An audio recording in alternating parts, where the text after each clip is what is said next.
So you launched that new business due to some advice that you got from some friends, Alex and Layla Hermosi. Can you tell us a little bit about that intervention, what that was like, any hesitancy you had, and how it's gone so far?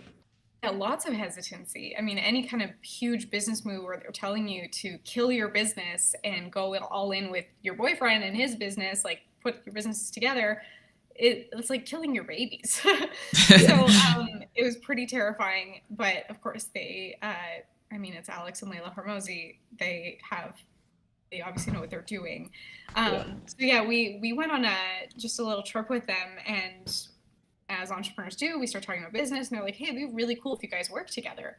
And we're like, "Yeah, it'd be cool." Kind of it. And then it was probably like 3 months later or so, and they're like, "How'd it go? Like putting your businesses together?" And we were like, "Oh, yeah, maybe just maybe in another quarter, or like I don't know." And Steve and I are like, we have this going on, we have this going on, we're doing this, and like I want to write a book, and we're going to launch this thing. And Alex just like slow claps. Awesome. Yeah. Climbing 2 mountains at once. That's how you'll get there. Yeah, dividing the team, having them focus on multiple things at the same time. That sounds great. Yeah, absolutely. That's how you're going to be successful. And so like we just, for little bit tried to like keep defending, like, no, but we're gonna do this, and like this is what the people want from us, and like we've done this before, and it doesn't take that much time, and whatever. And Alex being so smart, and Layla being so like just operations minded, like they like took out some napkin math, and we're like, okay, if all you did was sell one client at this, you'd have like $1 million business in 18 months. And we're like, oh, but you have to kill your other business to do this, and you have to go all in and focus on this. And like they just had like case study, and like they're the perfect case study. How long ago was this? Sorry to interrupt you. Yeah, this was September, October of 2011. So, oh, damn. Yeah, like a year ago exactly. 2011 or 2021? Oh, sorry, 2021. Oh, I was like, whoa. This was before Alex and Layla knew each other. No. Yeah. I don't know. Crazy. 2021. So yeah, we like thought, I mean, they're so convincing, and obviously they know what they're doing. So the next morning we were at an event. We didn't even go to the event the next day. And I have like pictures of Steve like in our hotel room, just like a beautiful mind all over like the window, and mapping out the next business. And then the next 2 months were just us shutting down our businesses. And January 1st, we started the new business, and we crossed 1 million collected in about 3 months. And we were like, wow. Okay, so I guess you were right. Yeah, well, congrats on the business. That's huge. Yeah, that's amazing. What do you think they saw at that moment that like made sense? Definitely, I think I mean, they pointed out the business model that we were like kind of both tiptoeing in. Like I've had a YouTube agency since 2016. And at some point I was almost like trying to get rid of the YouTube agency, because client work is, it's a whole different monster. And you got to have the right processes and people and tools in place. And I could do it to a point, but like I think I hit a skill cap.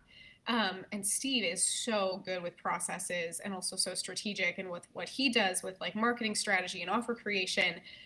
Seeing us put that together, and seeing how the market, like YouTube is only growing, traffic, lead generation, like that's like those needs aren't going anywhere. So they kind of saw that as the opportunity, and then was like, you guys working together. And one of the things that I thought was so cool is Alex seemed like he was really excited about encouraging more couples to work together. That he's like, you guys could do it too, and be another great example for couples to work together. And he had some great stats about like couples working together. Sure, it might be more maybe challenging on the relationship at times, but it also helps you to grow, and like your business can grow even better and make more money this way. Like he spouts off statistics like just no other. So it was really cool that was it seemed like that was one of the values that he held, was like couples working together and growing together. That's interesting. I mean, that makes sense. It worked out so well for him, and I'm sure they were good support systems, with each other. And I think that's probably very, very helpful, and like someone to bounce advice with around. Yeah, that's invaluable. We're working in a business together and in a relationship. before Steve and I started dating, we talked about like what we wanted in relationships. And one of the things Steve said was like someone to mental volley with and someone to be in the proverbial weight room with, like someone that's on the field and growing with you and like doing the heavy lifting of personal development with you. Steve and I both also came from marriages that ended before being together. And, you know, we both individually married those spouses at a time where we weren't entrepreneurs. We didn't know that about ourselves. And so when we Really? did become entrepreneurial, it was like, whoa, this is a different pathway that, you know, I'll speak for myself. Like my ex-husband didn't sign up for that lifestyle. So now knowing that about yourself, like being in a relationship with that kind of person makes a just massive lifestyle. When did you guys decide you wanted to be entrepreneurs, and what were you doing before that? So before I was an entrepreneur, I was a dental hygienist. Whoa. Yeah, right? Like totally different. Yeah. And before dental hygiene, I was working in like radio and event management. So I was always so fascinated with, you know, public speaking and people who built audiences for themselves. And I feel like that was almost a shadow career in a way, that I built a business of putting other people in the spotlight. And now I still do that, but like for my audience, while I get to also have a platform, which, you know, that's really what I've always wanted. But yeah, when I was a dental hygienist, I was bored of cleaning teeth all day, and I knew that I wanted a different creative outlet and wanted to be able to like communicate with people that didn't have my hands in their mouth, so it could be a two-way conversation. True. And, right? That's a good point. So I started doing like social media on the side for the dental office, and then that grew into more clients, and then that grew into the business that I have today. Cool. What was the moment when you were like, I'm going all in on this? And how did you feel about it at that time? Oh, it took a long time. I feel like when you have the, and it's funny, you say like the security of a job, like someone else signing your paychecks might feel secure, but is it maybe like handcuffs in a way? Because you think that someone else signing your paychecks is security, but then what happens if, like, look what happened in the pandemic? Like so many people lost their jobs and like did not see that coming. But entrepreneurs had opportunities with like maybe multiple streams, like different clients, had more opportunity to be able to go out there and just get another client, create more value, not have to like go for interviews to see what dental office wanted to hire me. So for me, it was like, I kept thinking, okay, one more client and then I'll leave, one more client and then I'll leave. And it's like that one more client just made me feel more comfortable, but I was working harder in the dental office and then working harder with the clients. And I was like, I'll just keep it up. And I think it was just like, at one point I just got so miserable with my workload and the work-life balance, which I say in quotations because it's like, what does that mean? And I was just like, okay, I'm ready. And actually at the time, so this was before I was married in my first marriage. And my ex-husband had a dirt biking accident that he had to, like, he broke he had casts on both arms and his tailbone was fractured. Like he couldn't even take care of himself. So I was like, that's how I said, hey, dental office, like I have to take some time off. And then I just never went back. Nice. Let me ask you this. Have you had a full circle moment now that you help businesses get leads? Have you helped a dentist, an orthodontist get leads through YouTube? I haven't. I certainly get, because that might be a good idea. Right. Like when people hear that I was a dental hygienist, it's cool to be able to speak to that, profession because I know it so well. But brick and mortar is a whole different strategy with YouTube. Not as much with lead generation; you can still make it work. But yeah, I work with more online businesses. But, yeah. Shout out to Dan. He just donated $2. I don't know why, but he just donated some money. Got to shout him out. But I asked because also I've seen this trend on YouTube of day in the life working as a doctor, day in the life, like lifestyle YouTubers that are in these professions. And especially, let's say if you were the owner of the firm, let's say like a medical firm. I mean, I don't even really know what that entails or what that's even called, but I feel like that could get a lot of crazy volume to that, place, and it would make you more popular, or like celebrity surgeons and stuff like that. These people are building their TikToks, their personal brands, and I'm guessing they're making pretty good money off of it, right? Right. And that's what I think, that's the kind of content that I like to create. The thing that I was so bored of and that I think made me different than other social media managers or video marketers was I hate the like, hey, here's fun facts about how often you should brush your teeth. Or I had like a plumbing client that was like, let's not talk about like, your faucet dripping. I'm so bored of that stuff. Let's make stories from, our clients, our success stories, or the people that work with us. So for this plumbing company, is so funny. There was this one service technician that was really good at accents. And so I had him put on an Australian accent and become Plumber Dundee. And we'd have this series of videos that he's like under the sink and he's like, I'm literally in the plumbing jungle right now. And he's like talking about what he's doing. And it's like, that's what's entertaining. Standing all like buttoned up and being like, did you know if your faucet drips, you're losing a gallon of what? Like, who cares? Like, sure, I can Google that. It's that stuff that shows the human, the humor, the, emotion that's what I think captures people's attention, and people want to connect with people, not with fun facts.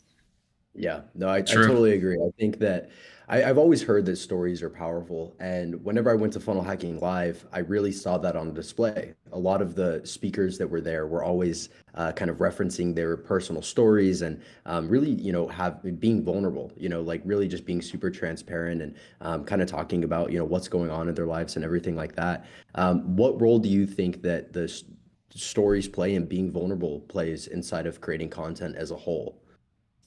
I mean, that's even how like our culture has evolved too. Like that's how we know what happened like hundreds of years ago, is because these stories are passed down through generations. And you think of even like stories being a part of our childhood, the movies that we watched, the bedtime stories that our parents told us, the morals of those stories that built up who we become. And so like sitting in an audience, I mean, you and I were just at Funnel Hacking Live. If people are up there just being like, sharing balance sheets or data, it's like snooze fest. The stories is what gets people to remember. Like when you have an emotion based on that story, that's what solidifies a memory. Think of all the movies that we watch. Like I use a lot of like Hollywood examples in how I teach video marketing, because you think of like what makes us sit on the edge of our seats when we're watching a movie, and what makes us like remember that. And then sometimes you walk away from a movie and it stays with you for a few days. And when you get to go through the emotional journey with that, protagonist, that character, you cheer louder when they win at the end of the movie because you were with them when they hit rock bottom. And then when they landed the dream job or got the girl or won the race, you're like, it feels like your own personal accomplishment because you got to feel the emotions too. So then that moral of the story stays with you too. So whenever I'm creating content, I actually have an acronym. It's actually ELSA, which is funny and no relation to the Snow Queen. Yeah, but, Frozen. Nice. But I'm like, do not let this go, because it's a good acronym. Epiphany, lesson, story, application. So before I create any piece of content, I'm like, what's the epiphany I want them to walk away with? Because if I'm just giving you a fun fact, it's like, it's not an epiphany, it's like a shrug. So like I want someone to go, oh my gosh, that was amazing. Yes, and now I'm going to do this for the rest of my life because of what Marley taught me. So what's the epiphany? You think, and then you can reverse engineer from there. What's the lesson? Like whether it's a 3-step, like, hey, do this, do this, do this. And then how do you teach the lesson through a story? Because that's how people are going to remember it. And if you can bring them along all the emotions, and then application, what's the next step in applying this? Is it another video? Is it a call to action? Is it get on a call? Let's go to this webinar, etc. That's really interesting.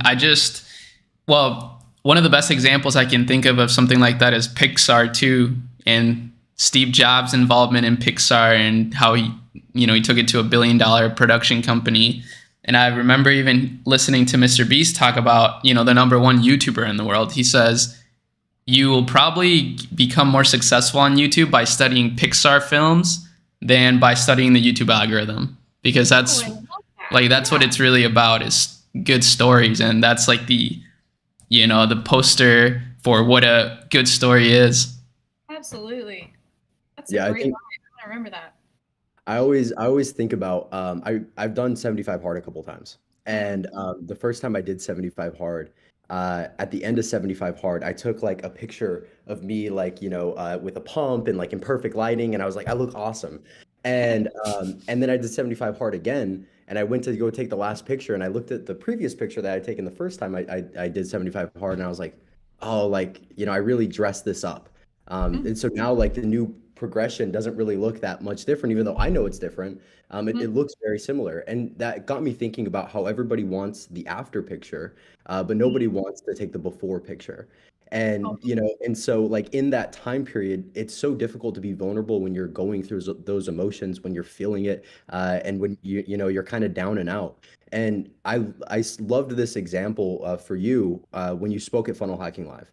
Because if people have never gone to Funnel Hacking Live, they don't realize how big of a deal it is to speak at Funnel Hacking Live. There's a lot of people there. It's a big stage, and you're sharing the stage with some of the biggest entrepreneurs on the face of the planet. And so for you speaking there, I'm sure that was a big moment. mhm. But you had a lot of background problems that were going on in your personal life that could have very easily given you an excuse to just hop off the stage and say, you know what, I'm not going to do it. But in that moment, you kind of rise to the occasion. You said, you know what, I'm still going to show up. I'm going to show up for myself and I'm going to show up for others. Can you just talk a little bit about that talk you had? If you want to dive a little bit into what was going on in your life, and kind of just what that message was of just staying true to your message and your mission. Yeah, so Funnel Hacking Live 2020, I spoke, and it was like a dream come true for, like you said, anyone that's been to that. You see that and you're like, I want to be on that stage. And this community is just, it's funny, they joke saying it's a culture, like it's an incredible community. Right. And so when I was asked to speak at it, it was honestly a dream come true, and you get so much exposure from it, and it's really an accelerator for your business to have that opportunity. But at the same time, I was going through a divorce, and envisioning that goal, that dream coming true. I always imagined, my husband at the time being the one to like celebrate that with me, and unfortunately, it was like the exact opposite. The divorce was like not fun. It did not, pretty messy. And so 3 weeks before I spoke at Funnel Hacking Live, I shared publicly that my marriage had ended. It was all happening so fast, and I remember when I shared that, and it okay. So Brene Brown has this quote about like share the scars and not the open wounds, and I have a little bit of a tweak to that. I think that it's important to be genuine, and I would maybe like tiptoe around the open wounds. I think that there's an importance in being like, you know, having couth, not there's a difference between hot mess and powerful message. It's not like share everything oversharing while you're in like a really high charged state of emotions. Right. But I was 3 weeks away from speaking at this event, and I wanted to change my last name before all of this, huge exposure. So I made a video just sharing publicly that my marriage had ended, and that I was going to persevere through this, and that this was a big dream of mine. And it's crazy that I was going through something so transitional in my life while also at like the pivotal moment of my career. Right. And I remember I got a message from a friend of mine who had also spoken at Funnel Hacking Live a couple years before that. His name's Brian Bowman, and he spoke on stage about his partner, his wife at the time, being, I say at the time, like she was sick at this time. She was always chronically ill. She had this they were traveling all over trying to find the solutions for her health, and he shared about like being an entrepreneur and having these resources to be able to do this and be able to provide for your family while also like building an impact for your community.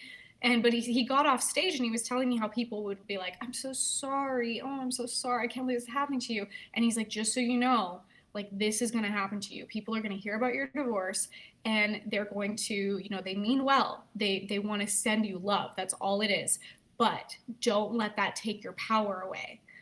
And so he advised me, like, if that ever happens, you just, I'm great. Thanks so much. How are you? And like, kind of turn it to be like about them. Mm-hmm. And so I love that. And so after I shared publicly that my marriage had ended, I decided I don't want to be Marley, the divorce girl, walking onto that stage. Like all eyes are on you, but I don't want all eyes on me for the wrong reasons.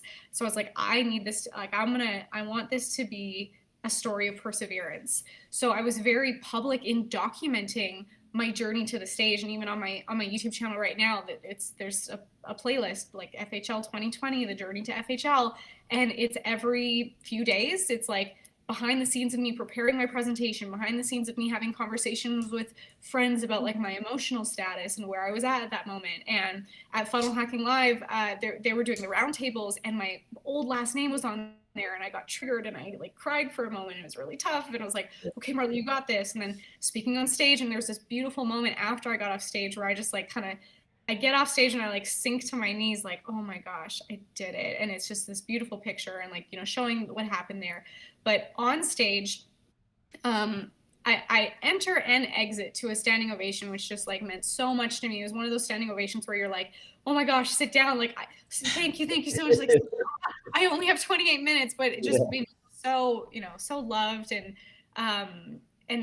I felt like that happened because people had seen the journey that I was sharing with them. Again, they were like sitting at rock bottom with me when I was going through like the tough stuff in the divorce and the messiness and the, you know, the emotions of it. And then in sharing my presentation, I got great reception. And then near the end of the presentation, I say, I start to address vulnerability in your content and sharing how, you know what, I almost said maybe I shouldn't be here. Like, I almost turned around to Russell and said, maybe this isn't the right year for me, because why would anyone look at me and believe me when I clearly don't have my life together?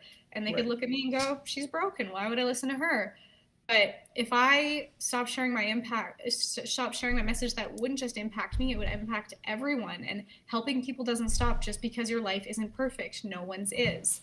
And that became like one of the most quotable things from my presentation, and something that I've carried with me throughout time, that like, you know, I went through that divorce, and then as I found love again and stood back up again, the people that were with me on that journey got to, you know, cheer louder and surround me because they felt like they were a part of it too. So there's a lot to say about feeling like, you know, when you're failing or when things are hard, people feel scared to share it. But when you do share it, it like gives other people permission that when they're going through something hard too, they're not alone, and they can also, you know, ask for help or be an inspiration.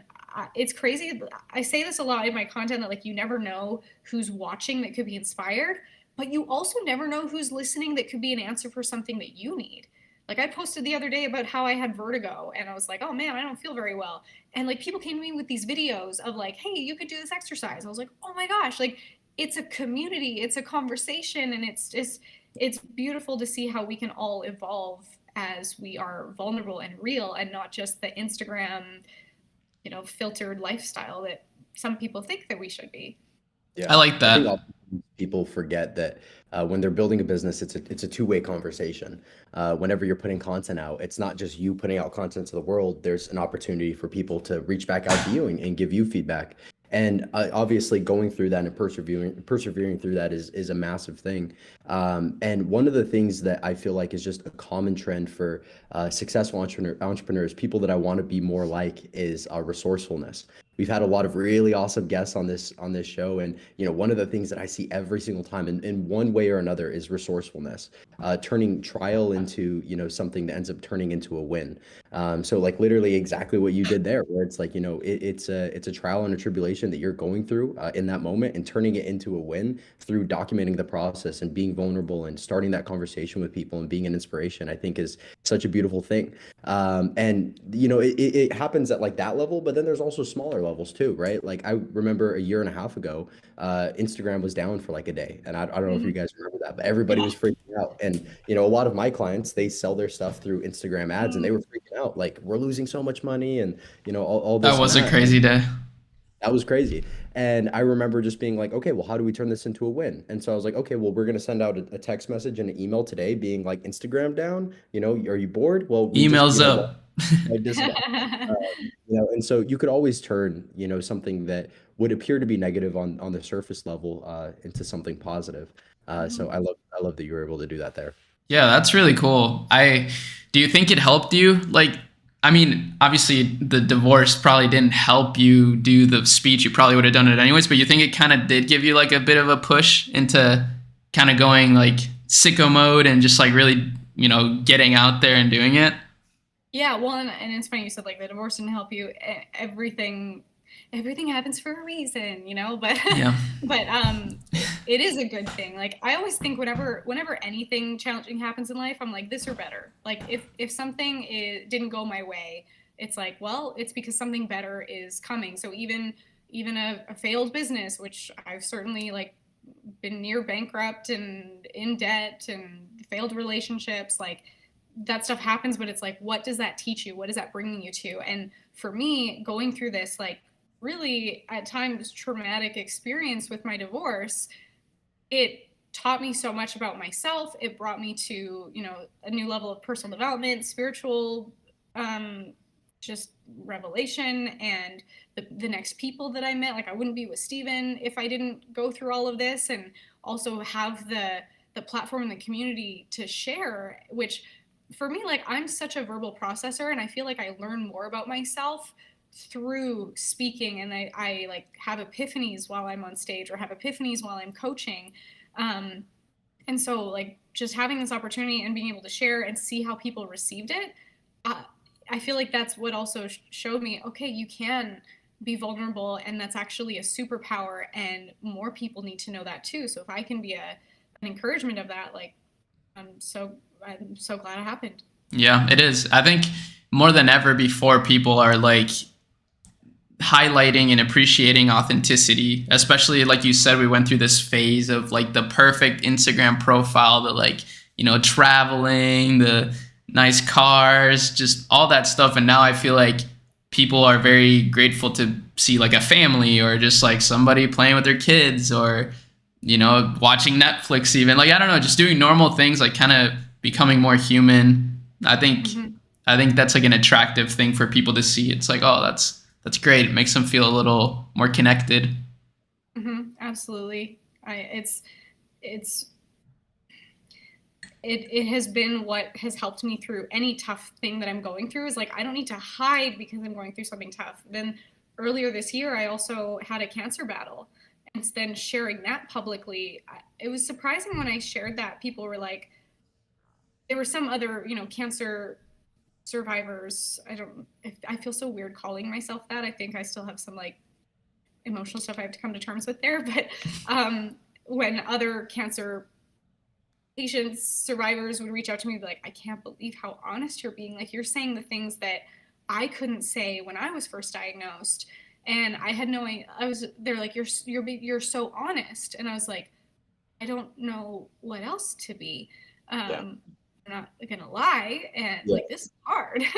But then the fact that I could share, although I'll say with an asterisk, I shared a lot less while I was going through my cancer journey, because and this is something so funny that, like, you'll hear people online be like, you have to share, you have to be creating content even when you don't feel like it, even when it's hard, even when you don't want to be vulnerable. And like, that was the first time in my life where I was like, no. I stopped creating content for a little while, because I was not grounded enough in myself to know what authentic looked like. And I was like, if I create content right now, it's fake, because I was like so emotional all over that the little pieces that I could share were like, this is as grounded as I could get, and now I'm going to go in the cave and like figure out my physical and emotional health. So after that experience, before I would have been the kind of person, you have to share even when it's hard to, and now I'm like, find what's authentic, and then share. Yeah, I think even you just mentioning that takes a really high degree of self-awareness. And whenever we were talking before, one of the things that I realized when I was speaking with you is how important the internal game is as an entrepreneur, right? So I've always focused on the external game. How can I, get the skill sets that I need? How can I become, a better leader, or, all of these things that are projected outwards. But I never really spent a lot of time looking internally. And as I've spoken with you, you kind of have these little tidbits every now and then where it's just like, oh, that takes a high degree of self-awareness. And so that was one of the reasons that I was just like so enthralled with our conversation, is because you talked a lot about self-awareness. Can you talk about like what that journey has been like for you, learning about yourself? What does self-awareness mean to you? And how have you started to kind of come to terms with like, okay, this is who Marley actually is?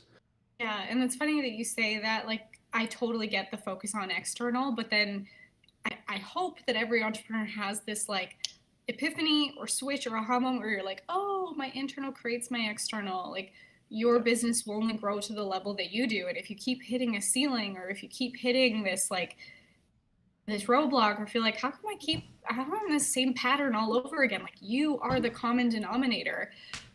So for me, there's so many, I feel like there's so many like milestones in my life where I look at that and go, like before and after Marley, like here's what I learned here. Definitely, my marriage ending was a huge one.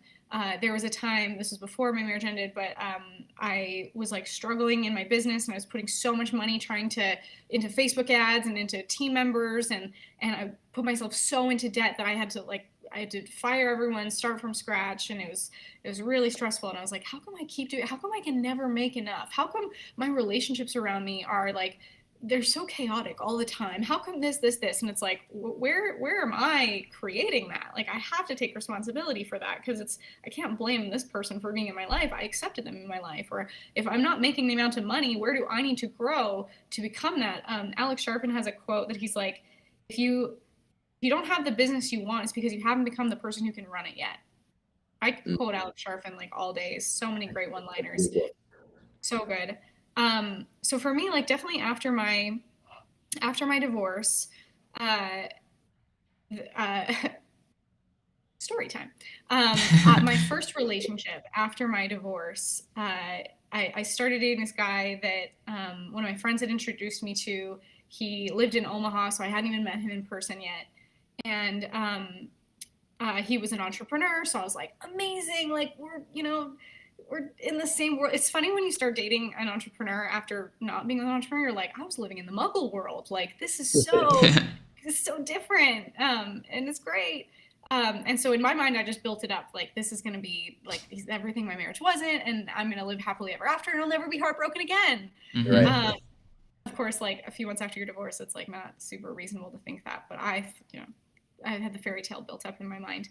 The pandemic happens, and he's like, you know what, why don't you just come to Omaha? I know it's crazy, but like, let's be together. I could see us getting married and having a future. And I'm like, oh my gosh, this is like happily ever after. I pack up everything into 2 suitcases. I jump the border from Canada to Omaha, and I get there, and like it's great. I meet his family, I meet his friends, I meet his employees, and like, it's just, I'm like, this is it. I've healed, and I've done the hard work by leaving my marriage, and this is now my new life.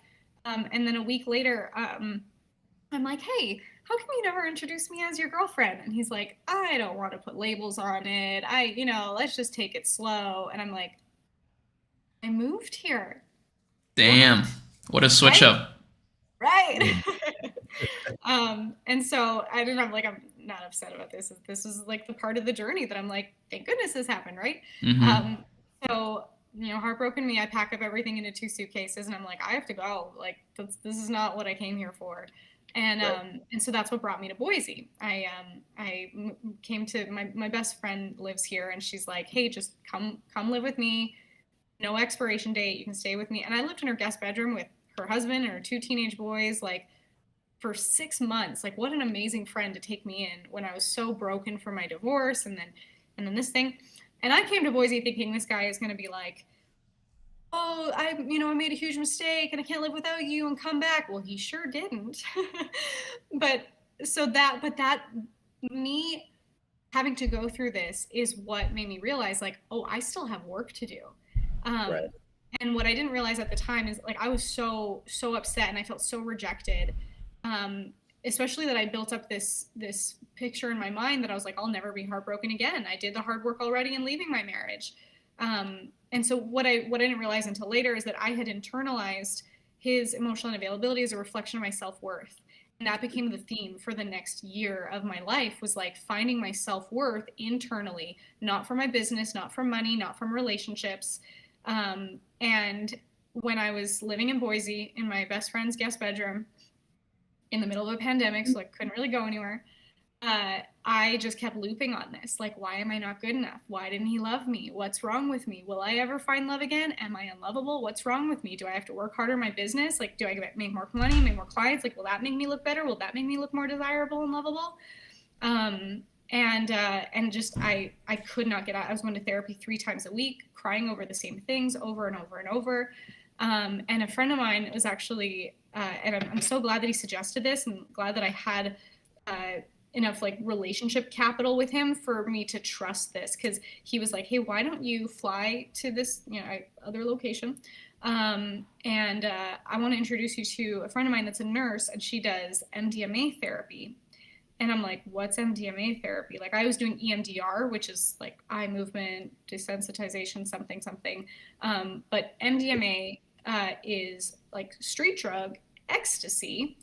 MDMA in a therapeutic setting is an incredible psychedelic therapy. And the way that it works chemically is it like dumps your serotonin, so you just feel like all love and euphoria. It reduces your amygdala, so it like removes the ego, removes the fear. So while you're in this session, which is like, it's like a full day, like, because you know it's in your system, it's in your body, you get to like look at your life and see things from just such a different, elevated perspective, without that painful emotional charge, and also without your brain just trying to like put a cover over it and like hide it and suppress the memory because you think about things and it hurts.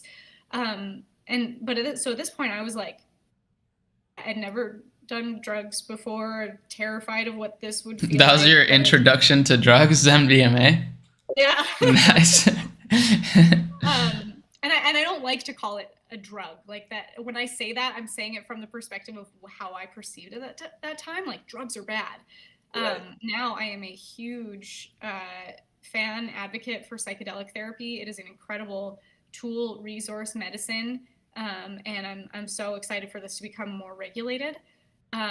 So yeah, I flew to this other city, and I was just like, I was desperate. I was like, I need to change my life. I can't keep living like this.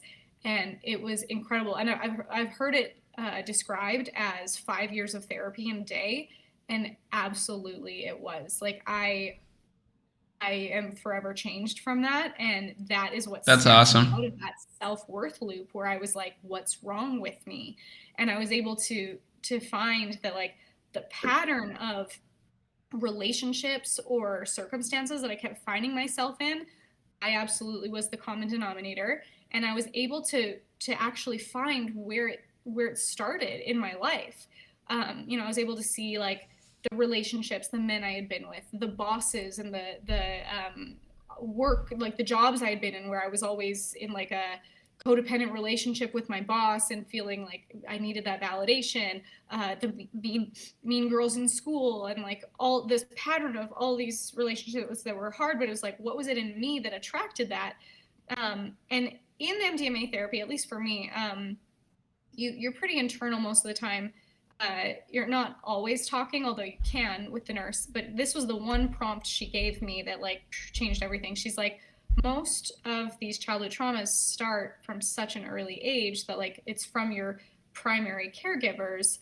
Tell me about your parents. And in my mind, I'm like, no, my parents are perfect. They have a great marriage. They're also business owners, so I learned so much from them.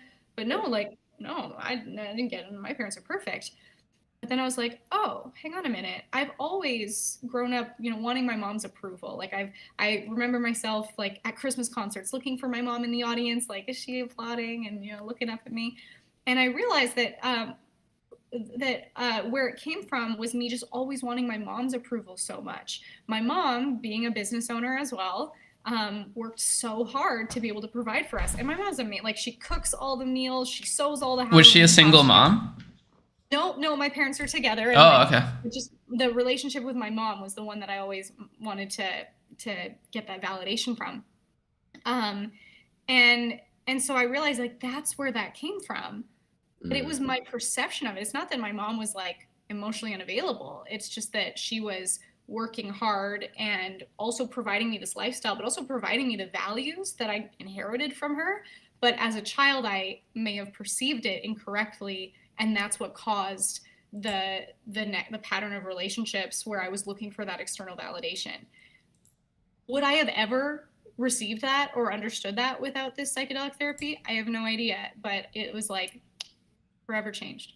Yeah, I like that. I could see that, especially with MDMA. You just feel so good, and it kind of, I could see in your case where, you're struggling with self-worth, how just a simple thing like that experience, it just makes you feel so good at once that it has like a profound effect on you that, wait, I'm actually like, just by being human, you're good. You know what I mean? Like, right. That's all you need.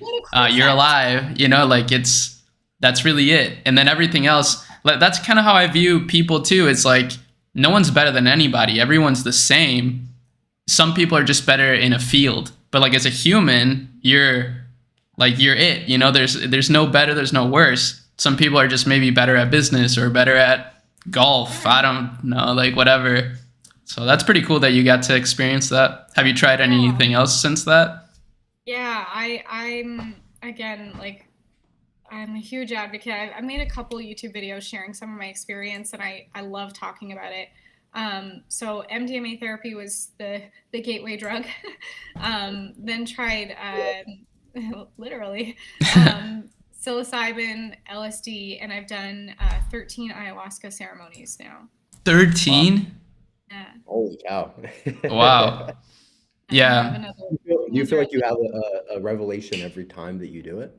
Yeah, and you know what? That's funny. I was talking to a friend that she was like, you know, you've done it 13 times now. Is it like wearing off, or like is it still good? And I was like, oh yeah, you have no idea. Like you can never predict what's gonna come during these sessions.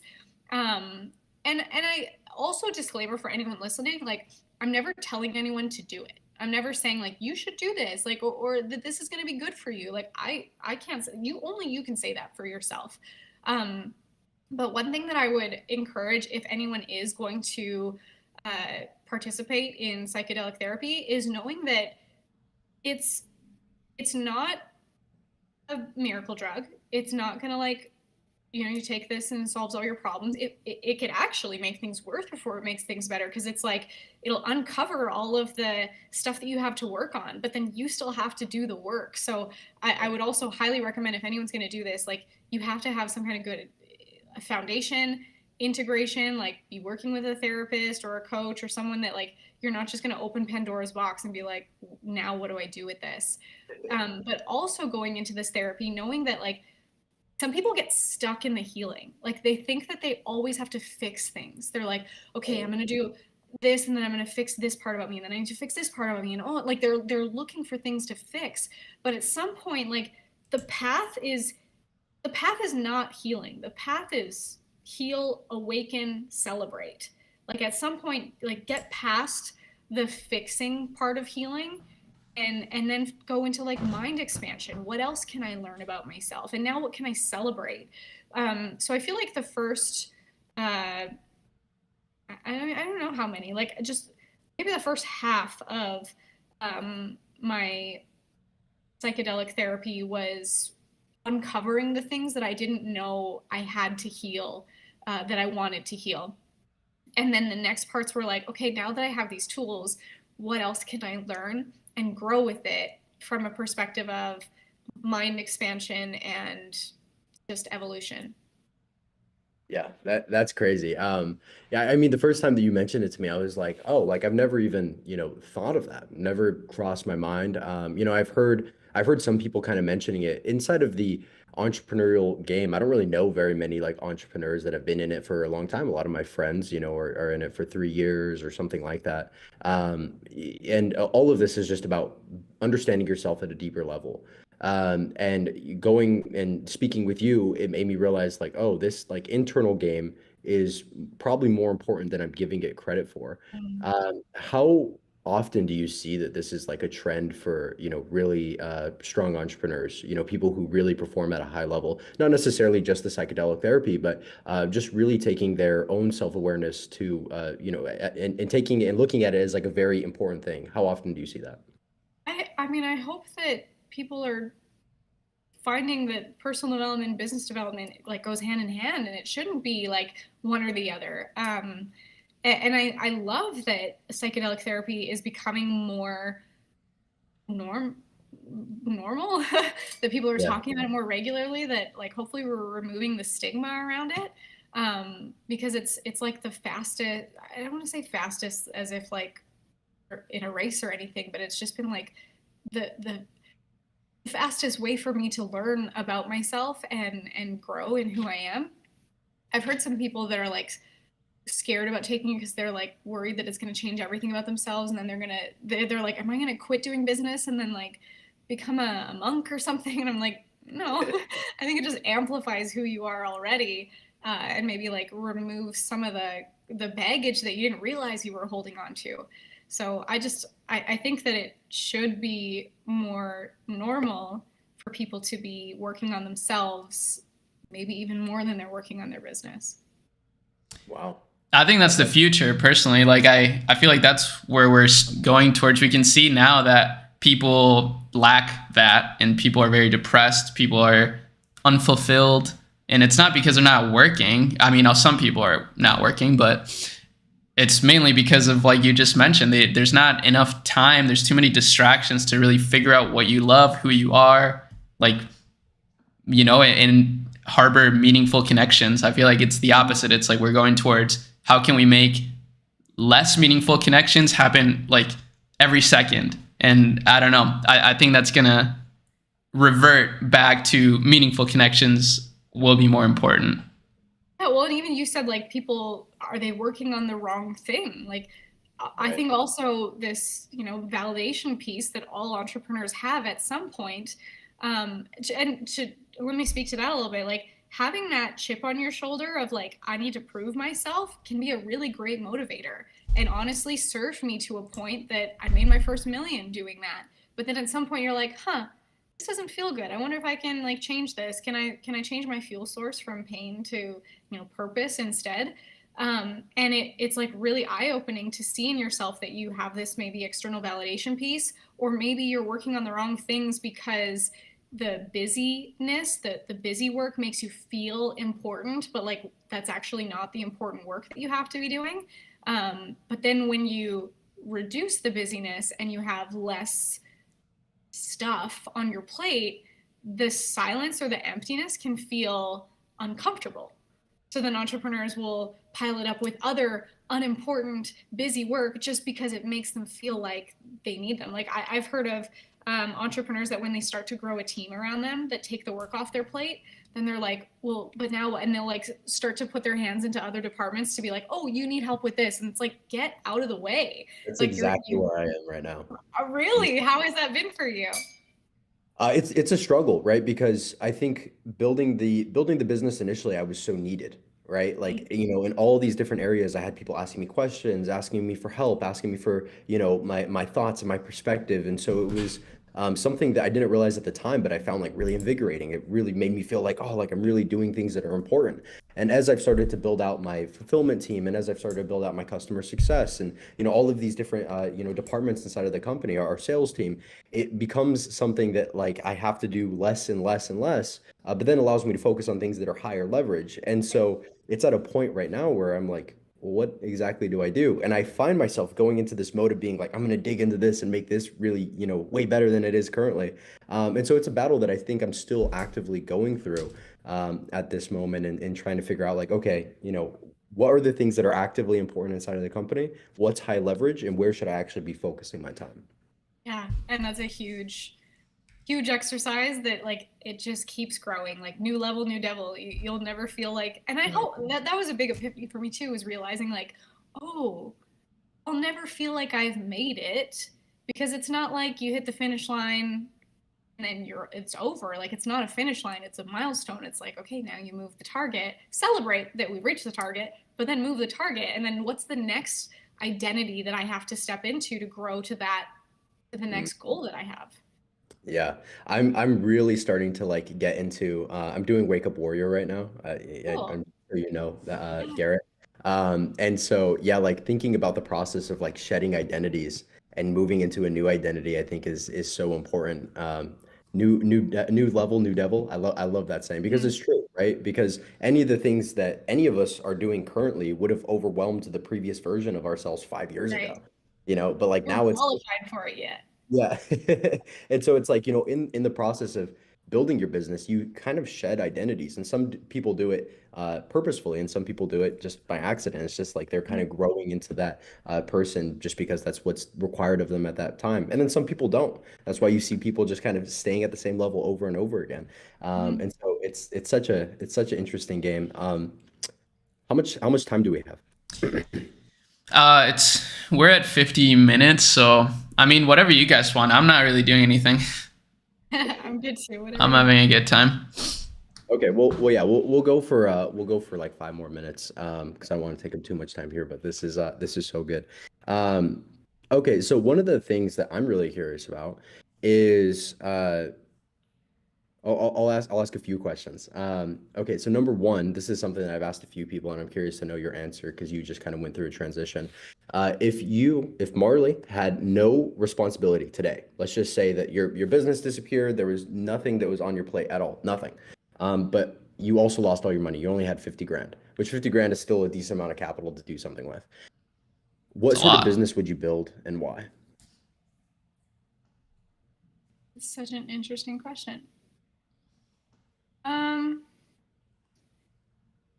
probably, probably at first, I would build some kind of service, um, and a high ticket service. Like, I mean, if I even just had one client that paid me $10,000 a month, I'm like, great, that'll pay my bills. Yeah. And if I have 50 grand, I can still, use that to hire other resources or get help for that too. So I'd probably start with some kind of a service, a high ticket service, because I know that I can provide a high ticket service and have good customer relationships that then can either refer me to others or that I keep growing and maybe even have like a rev share model with that company. That's probably what I would do first, and then as I have more resources, I would turn that into some kind of either a I want to say I'm so fascinated with software, although I do not have the skills right now for building a software. So probably like a coaching program where I can expand my time to having like one-to-many opportunities, and then from there keep hiring more resources to build out a software and learn those skills that I'm interested in learning. How would That's you get interesting. somebody to pay you $10,000 though? Like that's what I'm curious about. Is like what sort of high ticket thing would you do for 10K a month? Um, my services are expensive already, so Really? we and it's actually there. It takes the same amount of energy to sell something for $1,000 as it does for $10,000. So the biggest thing is like finding the right market, finding the market that has money to spend. Like the people with those champagne problems, those are your champagne clients that will spend more money than time. And so if I can go to them and show them how I can make them more, like right now, like some of my skills are in lead generation and content and sales. Like all companies need more awareness and leads and sales. So even if I went to a company that is making, I would work with like a high 6, 7 figure company and offer them like lead and sales services. And if I can show them that I can make them double, 5x, 10x their investment with me every month, then that's a pretty easy sell. Mm-hmm. So then would you basically then get them leads and close the leads? That would be sort of the service, or would you advise them on how to do that? Probably, because I mean, it could be a combination of any of those things. Even Mm-hmm. if all I did was double a client's lead generation, and I know that I wouldn't work with a company that didn't have a proven leads and sales system already. And then all I'm doing is coming in and giving them a new they need a proven sales system. And if I come in with a new lead system to double their leads and they already know how to close and I can optimize their closing, then like I'm worth every penny. The key is not to work with a company that is desperate for your help because they need it. It's that we can optimize what they have already because they're already successful and proven. Yeah. One of the biggest things that I feel like I've learned in the last 6 months is the better the customer, the better the product. Oh You know, yeah. so it's been so eye-opening for me to see that with my company that as we start to kind of increase the criteria of the companies and the brands that we work with, the better our product gets and the better our delivery is. And it's interesting for me to hear you kind of break down like your thought process on saying, okay, this is where I'd start, this is where I'd move, this is where I move. I think there's a few things that people could take away from that.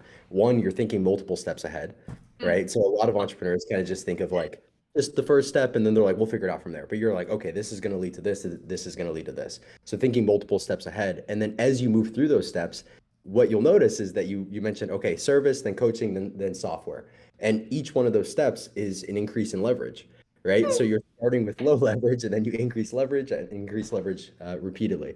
And so I Because you think told me I had only $50,000. So I'm like, I need to rely on myself first. Then I'm going to create more resources to go one to many. Then I'm going to create more resources to be able to have more leverage. So that's cool. I didn't even realize that. I love how you laid that out. Yeah. Yeah. I think it's important for people to realize because one of the big things that, me and Ari have talked about and I think about a lot is leverage and getting leverage behind the things that you're doing. And so, yeah, I think it's noteworthy. Okay, sweet. Well, thank you so much for the time. I don't want to go too much over. Where would people be able to find you? My YouTube channel or Instagram would be best. So youtube.com/Marley Jaxx. You'll see a lot of my content there where I'm sharing lots of what we do behind the scenes with our clients, how we support them, also some of my personal stuff with my cancer journey. A lot of people have asked questions, how did you heal from cancer naturally? So I've made a lot of videos there on that, and also psychedelics. Yeah, that's kind of cool. Whole podcast. And then Instagram.com/Marley Jaxx, and I respond to all my DMs there if anyone wants to reach out. Sick. Nice to meet you again, Marley. We'll have to do this again sometime.